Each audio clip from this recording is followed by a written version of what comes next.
కొంతమంది సీనియర్లు ఉన్న ఈ ప్రాజెక్టులు నిర్వహణ పట్ల వాళ్ళకి ఏ మేరకు దాని మీద పట్టుందో మాకు తెలియదు.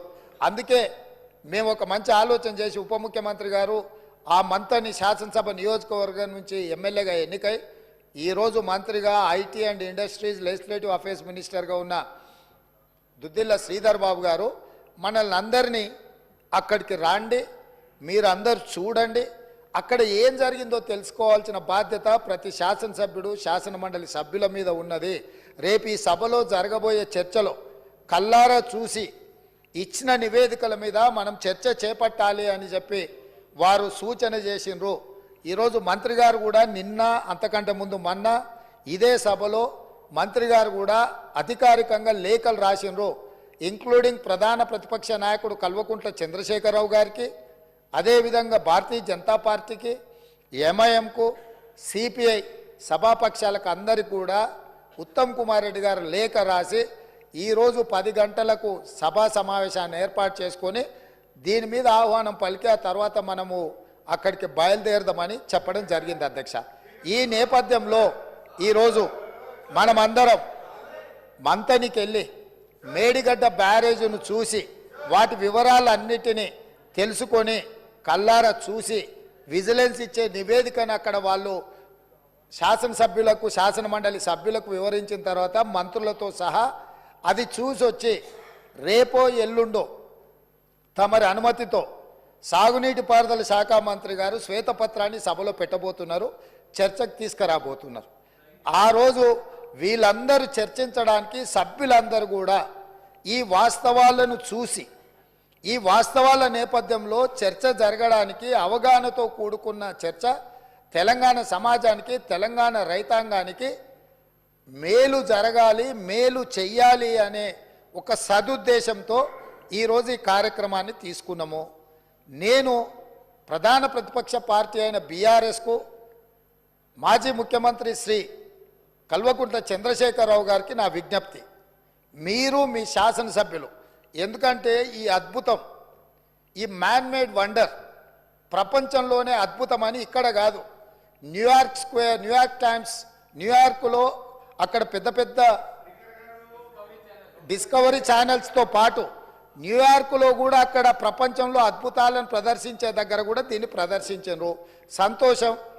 తమరు ముఖ్యమంత్రిగా ఉన్నప్పుడు తమరి ఆలోచనతో తమరి అనుభవంతో తమ ఆదేశాలతో ఈ అద్భుతాన్ని ఆవిష్కరించారు కదా. ఈరోజు ఈ అద్భుతాన్ని తెలంగాణ ప్రజలు ఎన్నుకున్న శాసనసభ్యులు శాసనమండలి సభ్యులకు చూపించేటప్పుడు వారే ముందుండి వారే ఏ విధంగా ఈ అద్భుతాన్ని సృష్టించినరో, దానికోసం వారు ఎంత శ్రమపడ్డారో, ఎన్ని రాత్రులు నిద్ర లేకుండా వారు గడిపినరో, వారి అనుభవాలను అన్నిటిని కూడా అక్కడ అందరికీ వివరించి చెప్తే తెలంగాణ సమాజానికి అంతా కూడా ఈ అద్భుతం అదేంది మన అక్కడ ఉన్నది కదా, మన ఏందన్న ప్రేమకు ప్రతీక ఉంటుంది చూడు, తాజ్మహల్ అంత అద్భుతాన్ని అక్కడ ఆవిష్కరించింది కాబట్టి కల్లారా చూసి మేము చూస్తే మా చెవులకు అందరికీ విందుగా వారు చెప్పడానికి అవకాశం ఉంది.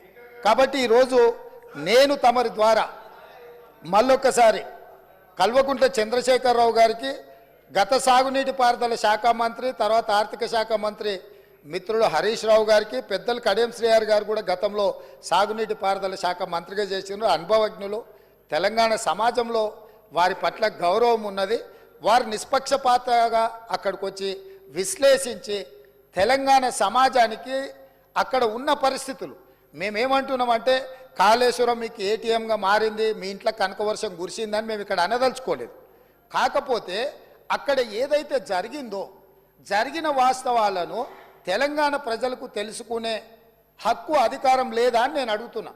ఈరోజు మన అందరము గత 4-5 రోజుల నుంచి చెప్తానే ఉన్నాం, అందరం కలిసి వెళ్దామయ్యా ఒక మంచి వాతావరణంలో కలిసి మన అందరం మెలిసి అక్కడికి వెళ్ళి చూసి తప్పు జరిగిందా జరగలేదా, తప్పు జరిగితే తప్పు జరిగిందని నిర్ధారిస్తే తప్పుకు కారణం ఎవరు, దాన్ని నిర్ధారిస్తే దానికి విధించాల్సిన శిక్ష ఏంది, ఈ సభలో చర్చించుకొని ఈ సభ ద్వారా ఒక మంచి సాంప్రదాయానికి తెరదీద్దామనేదే మా ఆలోచన.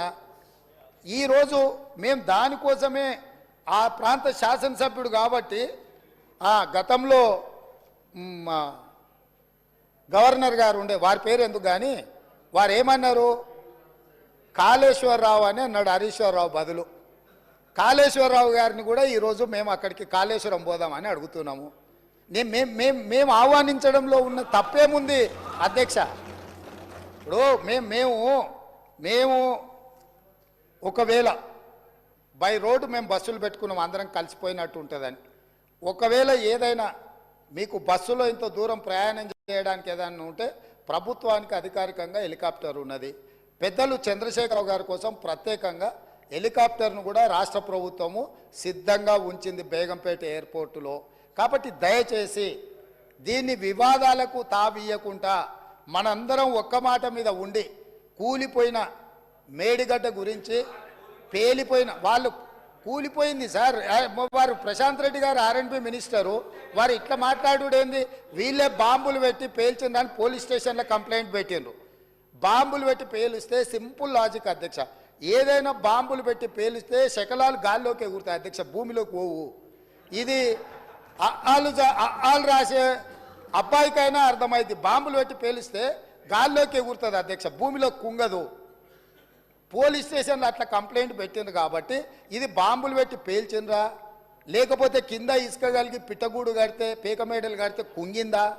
ఇవన్నీ కూడా సమాజం తెలుసుకోవాల్సిన అవసరం ఉంది. సభ్యులుగా చర్చించే ముందు మనందరం కూడా అక్కడికి వెళ్దాము. కాబట్టి దయచేసి సభాపక్ష నాయకుడుగా ప్రధాన ప్రతిపక్ష నాయకుడు శ్రీ చంద్రశేఖరరావు గారిని, అదేవిధంగా మాజీ సాగునీటి పారుదల ఆర్థిక శాఖ, ఎందుకంటే అన్ని నిధులు విడుదల చేసింది వారే కాబట్టి హరీష్ రావు గారిని, మా పెద్దలు కడెం శ్రీహరి గారికి ఈ తెలంగాణ సమాజం పట్ల, ఈ సమస్యల పట్ల, సాగునీటి ప్రాజెక్టుల పట్ల వారికి ఒక అవగాహన ఉన్నది. వారిలాంటి వాళ్ళు చూసి విశ్లేషించి చెప్తే మేము కూడా కొంత నేర్చుకుంటాం. ఎందుకంటే అన్నీ మాకు తెలుసని మేము అనుకోం, మేమేం అపర మేధావులం కాదు. ఏదైనా మాకు తెలియదు ఉంటే అడిగి తెలుసుకుంటాం. శ్రీహరి గారు లాంటి వాళ్ళు అనుభవజ్ఞులు, తుమ్మల నాగేశ్వరరావు గారు లాంటి అనుభవజ్ఞులు, గతంలో ఈ శాఖలలో మంత్రులుగా బాధ్యతలు నిర్వహించిన వాళ్ళు ఉన్నారు. కొత్త తరం నేర్చుకోవాల్సిన అవసరం ఉన్నది. నాకు కూడా శాఖలు ఎప్పుడు నేను నిర్వహించలేదు కాబట్టి నాకు కూడా నేర్చుకోవాల్సిన అవసరం ఉన్నది. నేర్చుకోవడానికి నేను సిద్ధంగా ఉన్నా. కాబట్టి దయచేసి ఇక్కడ నుంచి మనం అందరం బయలుదేరి అక్కడ చూసి అక్కడ ఉన్న పరిస్థితులను అన్నిటిని కూడా అవగాహన చేసుకొని రేపో ఎల్లుండో తమరి అనుమతి తీసుకొని మంత్రి గారు శ్వేతపత్రం ప్రవేశపెడతారు. శ్వేతపత్రంలో తెలంగాణలో ఉన్న ప్రాజెక్టులు అన్నిటి మీద చర్చ చేద్దాం. అదేవిధంగా కాళేశ్వరరావు గారి మీద వీటి మీద చర్చ చేద్దాం. ఇది ఎవరెవరికి ఏటీఎంగా మారింది, దీని సంగతి ఏంది, దీని కథ ఏంది, దీని కమామిస్ ఏంది, ఈ సభలో చర్చించుకుందామని తెలియజేస్తూ తమరు అవకాశం ఇచ్చినందుకు ధన్యవాదాలు తెలియజేస్తూ అందరినీ రావాల్సిందిగా, ప్రత్యేకంగా అందరినీ రావాల్సిందిగా, మళ్ళీ మీరు రేపో ఎల్లుండి అనుమతి ఇచ్చినప్పుడు దీని మీద చర్చ చేయడానికి మీరు అవకాశం ఇవ్వాల్సిందిగా కోరుకుంటున్నాను అధ్యక్ష. The house is urgent to meet again at 10 a.m. tomorrow Wednesday, the 14th February 2024.